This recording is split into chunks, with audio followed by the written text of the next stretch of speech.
Amigos suscriptores, saludo cordial. Una nueva entrega, Mi Empresa con Jaime Cardona.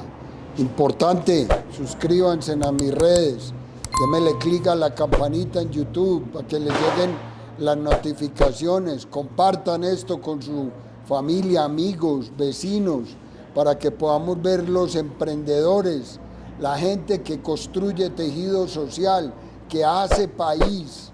Eso es lo que necesita y ese es el pro del canal. Hoy me he venido al municipio de Guarne, una de las sedes de los Juegos Panamericanos, ¿cierto, Alejo? Claro que sí, don Jaime. Sede para los Panamericanos. Aquí se disputaron los Panamericanos, sí, señor. Estoy con Johnny Alejandro Calamba Zapata. San Alejo le dicen, así me dijo, mi chapa es San Alejo. Investigador judicial. Uso en buen retiro de las fuerzas militares. Estuvo en las fuerzas militares por 20 años. Y hoy en día es el presidente y fundador del Club Mozambique. Van a ver qué interesante este conversatorio que voy a tener con Alejandro. Empecemos. Alejo, ¿no hay problema? ¿O Alejandro? San Alejo, Alejandro o Alejo. Listo, muy bien. Entremos en materia. Alejo, ¿dónde naciste? A ver, yo soy oriundo del departamento del Quindío, precisamente del municipio de Montenegro, cuna cafetera. Total, puro café. Allá tenemos el Parque Nacional de la Cultura Cafetera, el Parque del Café. Sí, señor, el Parque del Café. ¿Cuántos años tenés, Alejo? Ya soy viejito, 39 años. No, muy joven, hermano. ¿Y ingresó a la edad de qué? 17 años entré al glorioso ejército colombiano. Muy joven. ¿Qué estudiaste, Alejo? Primaria y bachillerato, lógicamente. Inicialmente, sí, después estudiamos investigación judicial y tuvimos la oportunidad de hacer varias tecnologías en el glorioso ejército y de capacitarnos en el exterior también. ¿Y qué tecnologías hiciste? Yo soy técnico auxiliar de enfermería, soy investigador, como lo decía, y soy criminalista. ¿Y todo en el ejército? Todo en nuestro glorioso ejército. ¿Te lo brindó el ejército? Sí, tuve la oportunidad de estar en buenas unidades y aproveché el tiempo. El ejército, aunque es agobiante por la disponibilidad en el servicio, cuando uno quiere surgir y hacer las cosas bien, tiene que capacitarse. Entonces aproveché esos 20 años también para capacitarme y pensando en qué viene después de la pensión. ¿Y tu núcleo familiar, Alejo? Papá, mamá, hermanos. Bendecido siempre. Yo tengo un señor padre agricultor, cogedor de café como la gran mayoría de personas del eje cafetero, y una madre ama de casa que lo que nos brindó fue educación y amor. ¿Y hermanos? Soy hijo único. Uy, qué bien. ¿Cuál es la ventaja de ser hijo único? Que todos los consentimientos son para él, pero también todo el garrote es para él y la buena educación. ¿Pero crees que te hizo falta tener hermanos en tu formación? A ver, a mí me sobró amor en mi casa. Soy un bendecido por ese lado. Crecí muy de cerca con mis tías que se levantaron como si fuesen mis hermanas y mis primos que también son los hermanos que nunca tuve. ¿Siempre estuviste con tus padres, viviendo con ellos? A ver, yo estuve con ellos hasta la edad del ejército, hasta los 17 años de edad, cuando me incorporo al glorioso ejército colombiano. Qué bueno ese punto. Vamos a hacer ese recorrido, ese anecdótico. Uno de 17 años sueña, pues, y más en la época en que estuviste, Colombia era un país con un cierto nivel de violencia. Y casi todo el mundo le acaba el cuerpo al ejército, hermano. Yo soy uno que cuando llegaron al colegio con esa lista, y me salvé porque estaba operado en la rodilla, pero cuando acaban de dar balotas, todo el mundo sufría, hermano, para que no se lo llevaron a uno para el ejército. En cambio, vos fue con amor, o te llevaron al ejército. A ver, ahí surgen muchas verdades. Una de esas verdades es que yo ya había hecho toda mi documentación para ingresar a la escuela Alejandro Gutiérrez de la policía, y en una ocasión llego muy cerca de un batallón, del batallón de ingenieros número 8, Francisco Javier Cisneros. En ese entonces tenía la sede en Armenia y estaban en proceso de incorporación. Cuando yo le digo al señor sargento, le digo, no, es que yo ya tengo mi carpeta, estoy pendiente para la visita domiciliaria. me dice que le hagan la visita domiciliaria en el batallón. Y de ahí en adelante, gloria a Dios, me incorporé a nuestro glorioso ejército y hoy lo digo con todo el amor del mundo. Si volviese a nacer, volvería a ser militar. Hay una pregunta que le hago mucho a mis entrevistados y más cuando son mujeres, pero en este caso que estamos hablando del glorioso ejército, ¿Colombia debería institucionalizar el servicio militar para las mujeres, obligatorio? O si no obligatorio, por lo menos que tenga el mismo filtro de ir a los colegios a ver cuál mujer sirve. A ver, el ejército tiene muchas ramas y muchas partes donde servir. Con esto no quiero ser machista, pero yo tuve la oportunidad de estar por más de 8 años en el sur del país, Guaviare, Meta, Caquetá, donde uno dura 4, 5, 6 días sin bañarse. Si para nosotros los hombres es complicado, para la mujer es mucho más. Hoy en el ejército hay mujeres de armas, no administrativas, sino de armas, que van y patrullan, pero esto es un problema para ellas. No soy machista con esto, no digo que no pueden porque hay mujeres muy pero muy guapas, solo que solo por la higiene sería un gran problema. Pero hay otros sitios donde se pueden ubicar en parte administrativa. Uno va a los dispensarios y creería yo que un 60% de las personas que laboran allí son mujeres. ¿Qué es un dispensario, Alejo? El hospital militar. Ah, ya, ok. O sea, hacer labor administrativa, servicio social, enfermería. Hay muchísimo. De hecho, aquí en Colombia existieron las chicas de acero que trabajaban en la parte de acción integral de una forma muy, pero espectacular era el trabajo que ellas hacían. Y era muy notorio porque va a ser más fácil para una mujer llegarle a los niños que para un hombre.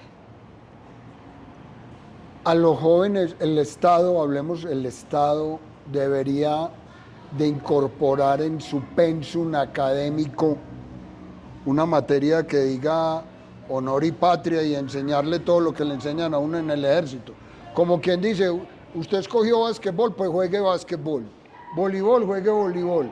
Pero yo quise escoger el ejército, entonces que me den capacitación. ¿Sería ideal eso, Alejo? A ver, el entrar en temas como la política es complicado, pero lo tenemos que hacer, más cuando entendemos que la guerra es la continuación de la política por otros medios. Esa es la definición específica de la guerra. Hoy lo vivimos que los jóvenes no conocen la historia de lo que fue Colombia hace 20 años. Yo que lo viví en carne propia, que tuve la gran oportunidad de estar en el sur del país cuando se acaba la famosa zona de distinción, cuando a las unidades militares hacían inserciones los bandidos y se nos llevaban 15, 20, 30, 50 secuestrados, cuando se hacían tomas guerrilleras de los cascos urbanos. De eso los jóvenes hoy no saben. Hoy no conocen eso porque lo único que nos enfocamos fue en un vidrio frontal y nos olvidamos que este coche que se llama vida y que se llama país también tiene un retrovisor y tiene unos laterales en los que yo puedo mirar lo que ha pasado en nuestro país. Yo más que pensar en esos grandes próceres que tuvimos nosotros, pensaría en un pasado no tan lejano, en lo que fue Colombia hasta hace 20 años y que muchas veces vemos un militar en la calle y no pensamos en lo que él está sacrificando por nosotros. Cuando vemos un policía lo miramos con repudio, pero no pensamos qué está sacrificando él, que él trabaja 24 horas al día, que él así se vaya para su casa, el tiempo no es de él porque en cualquier momento lo pueden llamar. Sí, tiene que estar abierto. Totalmente, uno está solo en 3 fases en el ejército y es instrucción y entrenamiento, vacaciones y actos del servicio y desarrollando operaciones militares. Y en cualquiera de los 3 tiempos tiene que estar en una disponibilidad de 24/7. Yo no sé si esto sea algo muy comprometedor, pero describime la palabra ejército. Ejército. El ejército para mí, lo digo a título personal, fue la mejor experiencia que tuve. Yo hoy estaría totalmente seguro, porque como le digo, soy de una zona, aunque muy hermosa en su paisaje, y en su gente una persona un área de conflicto. Y estoy totalmente convencido que si no hubiese sido por mi glorioso ejército, hoy no estaría acá. El ejército para mí es mi vida, es mi pasión. Todo ciudadano debe entregarle parte de su vida a servirle a la patria a través de las instituciones militares, policiales. ¿Sería un honor o sería una obligación o sería un deber? Para mí debería ser un compromiso que todos tuviésemos, como agradecimiento, como forzar, porque todos hablamos de paz, de la problemática y de lo que pasa en este país, pero ninguno nos vinculamos a ver qué puedo hacer yo. Soy un fiel convencido que aparte de las instituciones, que aparte de lo que puede hacer el Estado por los pueblos, la paz comienza en mí, en lo que yo transmito y en lo que yo soy, en cómo vivo mi vida. Eso para mí es fundamental para la adquisición de una paz. Tengo una pregunta un poco dura. ¿Se le pierde el temor a la muerte siendo un miembro de las Fuerzas Armadas? ¿Aprende uno a ver la muerte desde otra perspectiva? Hoy yo me hago la misma pregunta. Cuando evalúo y ahora hablaba con mis instruidos, que precisamente estábamos en la dictatoria de un curso de protección a dignatarios y hablábamos de eso. El miedo es algo tan bonito que alcanzó para todos, pero el entrenamiento que uno recibe le permite afrontar estas situaciones de la mejor manera. No es que no sienta miedo, es que confía mucho en lo que tiene, en el entrenamiento.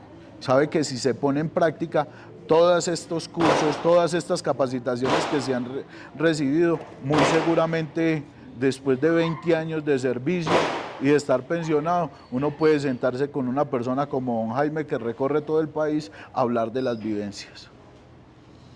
¿Le tenés miedo a la muerte, Alejo? Yo aprendí a convivir con ella. Pero se le tiene respeto y miedo. Respeto sí, sé que en algún momento llegará, pero miedo no, porque hay un refrán que es muy duro, o sea, suena tosco, pero cuando uno comprende e interpreta ese refrán, uno dice, para eso estamos hechos. El militar no ve nacer sus hijos y no ve morir sus padres. Uy, qué duro fuerte. Eso. Muy es fuerte, muy fuerte. Fuertísimo. Y va a haber uno y es la realidad. No, es la realidad, total. Todo país, y estamos entrando un poco en materia para llegar a donde queremos, que es Mozambique, tu emprendimiento. Todo país debe tener alianzas estratégicas con otros países para conocer más que el tema cultural, el tema de tecnología, de armamento, de potencial militar. ¿O solo quedarnos con lo que tenemos? No, es que la experiencia es algo tan bonito, pero cuando no se vive propio. O sea, si yo tengo la oportunidad de adquirir conocimiento y experiencias de otros países y lo vivimos hoy. Hoy nuestras fuerzas militares hacen un curso, como es el curso de lancero internacional, donde vienen de Francia, de Brasil, de Estados Unidos. Estamos hablando de Estados Unidos, que es una potencia armamentística. Vienen de Ecuador, de Venezuela, a realizar el curso internacional de lancero con nosotros, precisamente porque nosotros tenemos una ventaja enorme. Nosotros podemos tener muy buen entrenamiento, pero lo practicamos a diario. Colombia es un país que lleva más de 50 años de conflicto. Entonces, tenemos el entrenamiento y tenemos la experiencia llevada a cabo, en el área de combate. Alejo, y tenemos selva, ¿cierto? Y no poquita. Eso es un factor primordial.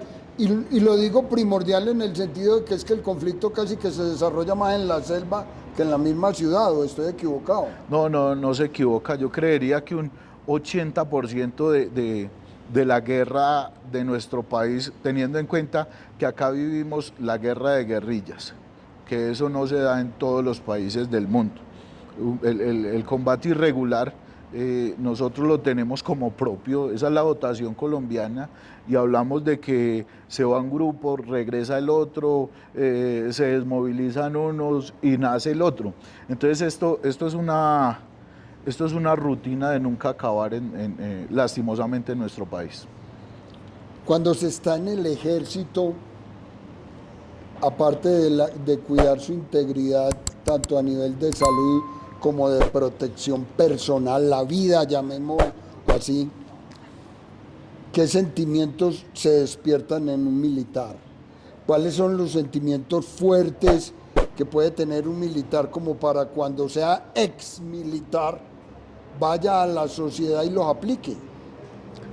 A ver, yo siempre hablo. Perdón, Alejo, sabes que es que se habla que los militares son muy drásticos. Yo tenía un compañero en la universidad que decía, no, es que mi papá es retirado, pues era un coronel, un duro del ejército. No, es que mi papá todo el día habla duro, habla golpeado, a mi papá hay que marcharle en la casa porque eso, ¿es eso así? ¿Se coge esa formación? A ver, cuando se habla del militar, obligatoriamente se tiene que hablar de la disciplina. Y yo, a título personal, soy un fiel convencido que llegará el día en que la disciplina se antepondrá a la inteligencia. Y yo pongo el ejemplo de Japón. Y en Japón no son más inteligentes que nosotros, definitivamente no. Pero son muchísimo más disciplinados. Entonces, cuando se habla de la marcialidad, el militar es perfeccionista, pero todos tenemos algo de perfeccionista. El militar es drástico y es tosco, pero porque el desapego se da por las vivencias. Es que después de 20 años, hablo a título personal, de estar en el ejército, uno aprende a mirar la vida desde otro punto de vista. Yo siempre hablo de algo muy chistoso que me pasó en una ocasión en el Guaviare, donde salimos a hacer un trabajo X y estábamos precisamente al frente de una tienda. El trabajo salió por 5 días y se los alargó a 12 días tal vez. Entonces no teníamos comida, el agua estaba poca y teníamos plata en la cuenta, plata en el bolsillo y la tienda al frente. Pero por disciplina sabíamos que no nos podíamos mover de ahí. Y terminamos comiendo yuca cocinada sin sal y caldo de gallina, no voy a decir la marca para no hacer la cuña publicitaria. Y eso terminamos comiendo. Entonces uno aprende a disfrutar de esas cosas bonitas que le da la vida. Eso te iba a preguntar, Alejo, porque si en el ejército, no sé si la palabra es sufrimiento, necesidad, se pasan situaciones tan duras, ¿por qué ustedes aprenden a querer tanto la institución? Porque es que donde a uno, no es que lo traten mal, no es esa la palabra, pero donde uno tiene tantos inconvenientes, tantas afugias, tantas cosas, pues, puta, y salen enamorados del ejército. ¿Sabe qué es lo que pasa? Y no es un trasbordo ideológico, es la mentalidad que uno adquiere. Uno aprende a querer eso. Yo hoy disfruto de ir a comer a un buen restaurante porque ese día pasé necesidades. O sea, yo ya viví en el ejército la parte maluca. Hoy estoy recogiendo los frutos y sigo trabajando y soy un fiel trabajador. Pero aprendo a disfrutar de esas cosas como salir a cenar, como escuchar música, como sentarme a ver televisión, como mirar un buen partido. Aprendo a disfrutar de ese tipo de cosas. Y eso es lo que yo le agradezco al Ejército Nacional, que me enseñó a cogerle amor a aquellas cosas que para muchos no son importantes, pero que para uno como militar en uso de buen retiro se vuelven fundamentales. La cámara que vigila al soldado se llama de Derechos Humanos, ¿estoy equivocado? Sí, así se llama. El DIH, el Derecho Internacional Humanitario, que son los derechos que rigen a la guerra, y los derechos humanos, que son los que nos rigen a todos los ciudadanos. Cuando estamos en la sociedad, pues se ven, se respetan, se llevan a cabo. Pero allá en el monte, donde no lo vea uno nadie, sí se respeta. Hay mentalidad en el militar para respetar eso. Hace unos años hablo más o menos de 10 años, el ejército inició un proceso que se llamó la transformación del ejército. Y en ese proceso de transformación cambiaron muchas cosas acerca de lo que se venía aplicando en el ejército. Yo no digo que los militares todos son buenos, no lo digo. Y sé que hay militares buenos y sé que hay militares malos. Pero el ejército como tal no es malo. El ejército es demasiado bueno y tiene unos valores y unos principios muy bien estructurados y fundamentados. Los que lo aplicamos o pertenecemos al ejército somos los que decidimos si somos buenos o malos, porque de todo hay en la viña del Señor. ¿Te gustaría estar en una guerra internacional, Alejo? A ver, yo fui como observador por el ejército colombiano, tuve la oportunidad de estar en varios países y estuve como observador de una guerra que no termina, que es la guerra entre Egipto e Israel. Y allá estuve como observador y muchas de las cosas cambian. La guerra regular es a otro precio, el modo de aplicar los principios de la guerra son totalmente distintos, pero yo ya no estoy para guerras. Si algún día me tengo que volver Si a llaman poner a el la camuflado, reserva, por ejemplo. lo tengo que hacer y me pongo el camuflado con el amor más grande del mundo. Pero precisamente ahí nace Mozambique. Mozambique nace en ese conocimiento bonito que adquirí de mis fuerzas militares, el estar en varios países como Estados Unidos y como Israel, y no dejarlo como en el limbo, sino venir y salir y aplicarlo, pero ya no pensando en las fuerzas policiales ni militares, sino a la vida cotidiana de cada persona. Es que cada persona tiene un derecho fundamental y es el derecho a la legítima defensa. Eso te iba a preguntar, qué bueno que tocas ese tema, Alejo. Uno ve en los Estados Unidos y prende la tele y a diario hay masacres porque el vecino se emberracó y mató 8 o 10. Y allá cualquiera puede comprar un arma. Va a una tienda y si no tiene problemas con el ID, listo, lleves el fusil, la pistola, la metra, eso les venden en la juguetería. En Colombia pues está muy restringido ese tema, ¿cierto? Debería ser Colombia igual. Todos deberíamos de tener un arma en la casa para defendernos, pero antes con una buena preparación. Yo me estoy metiendo, con este comentario me voy a meter en camisa de 11 varas, pero acá venimos a decir verdades. Yo soy un fiel convencido que Indumil es la única empresa, tal vez del mundo, que no le gusta vender. Indumil a la persona de bien le pone 1000 trabas para que adquiera sus armas. ¿Cuál sería mi propuesta para el DCCA y para Indumil? Capacite a la gente de buena forma, capacítela, hágale un buen estudio de seguridad, pero en este país no alcanza un policía para cada persona. Es que ninguna policía del mundo, ningún cuerpo policial está hecho para la prevención. Ellos no previenen, porque tendría que haber un policía andando con cada persona, con cada civil en cada momento para evitar cualquier tipo de acontecimiento. La policía no está hecho para eso. La mejor forma de hacerlo sería capacitando muy bien a las personas, porque hoy no es un secreto que uno va a capacitaciones, porque soy instructor de tiro, entonces va uno a dictar cursos y mira personas que ya tienen su arma letal y realmente no la saben operar.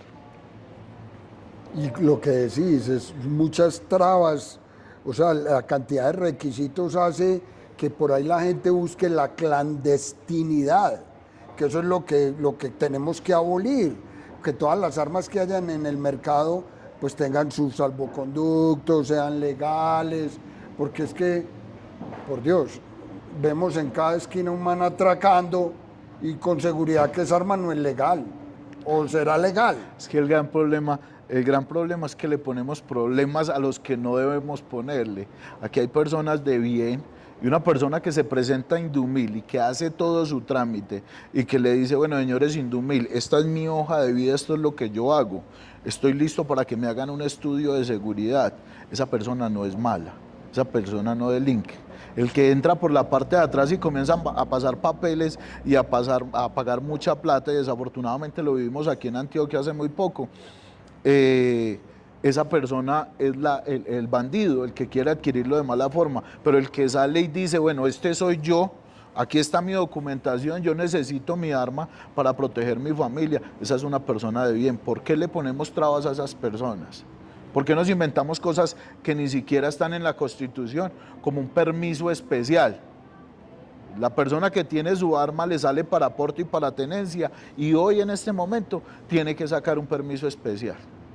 Alejo, el Estado es el que dictamina a qué edad se debe tener un arma.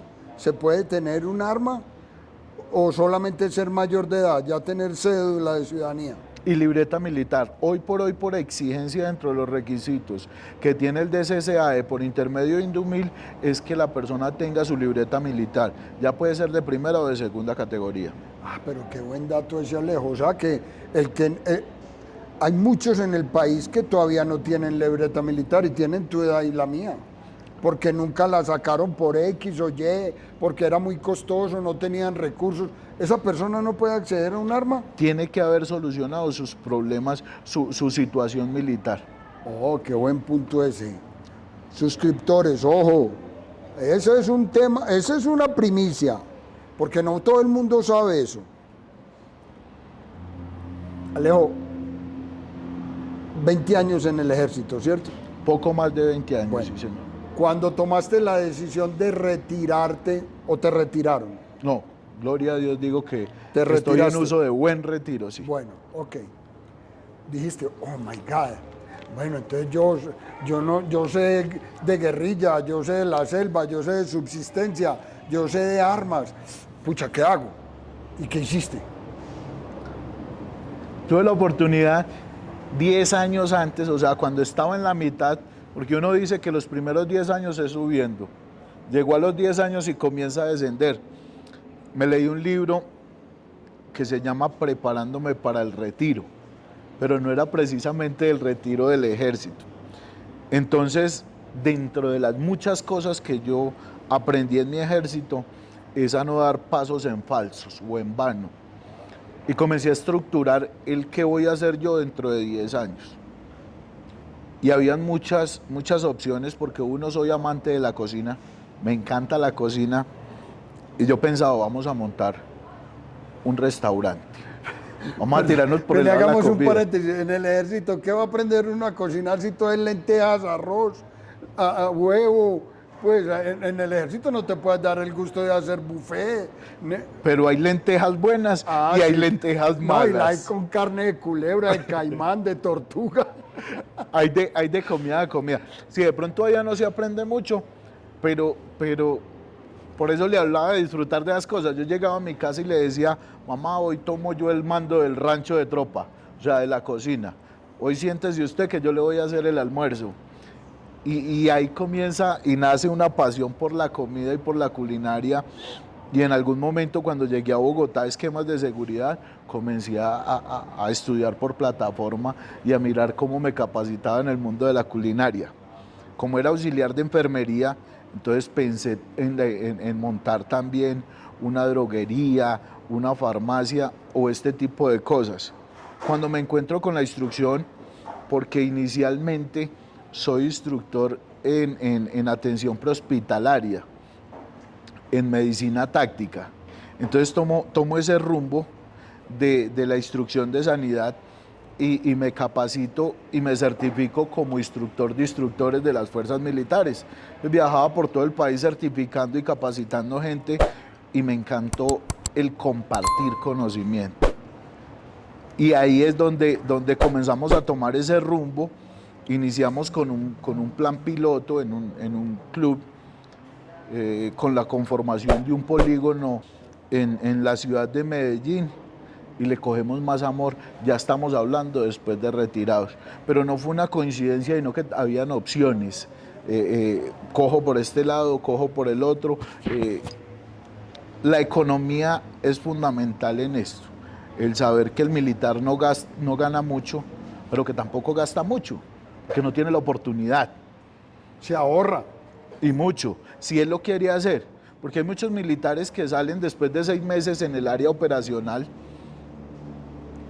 y salen al sitio X a tomar y a acabar con el mundo porque está desahogándose de todos esos deseos reprimidos durante 6 meses. Y hay otros que saben que si se ganan X monto, de ese monto tienen que sacar una parte que es la de gastar y otra porque voy para afuera.